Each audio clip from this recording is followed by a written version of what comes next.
Hi అందరికీ, ఎట్లున్నారు అందరూ? మేమైతే సూపర్ ఉన్నాం. సో అందరు మంచిగా ఉంటారని కోరుకుందాం, ఓకేనా? సో ఇవాళ రెసిపీ ఏంటంటే దప్పడం. ఎప్పుడైనా పేరు విన్నారా మీరు? మా అమ్మ నుంచి నేర్చుకున్న రెసిపీ. సూపర్ టేస్టీగా ఉంటుంది. మన దగ్గర ఎప్పుడు ఇంట్లో వెజిటేబుల్స్ లేకున్నా కానీ సింపుల్గా ఇట్లా చేసుకోవచ్చు. బేసికలీ మనం చింతపండు చారు చేస్తాం కదా, అదే ప్రాసెస్. కానీ ఒక మెయిన్ ఇంగ్రీడియంట్ నేను యాడ్ చేస్తే యమ్మీగా ఉంటుంది ఇంక చారు. సో ఫాస్ట్గా నేను చూపించినవి అన్నీ వేసి మంచిగా కలుపుకోవాలి.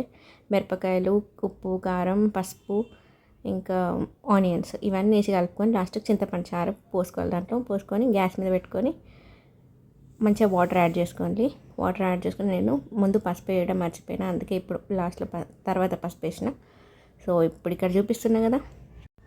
సో ఇందాక నేను ఒక మెయిన్ ఇంగ్రీడియంట్ అని చెప్పిన కదా, అదే ఇది. ఇదేంటంటే బియ్యం పిండి.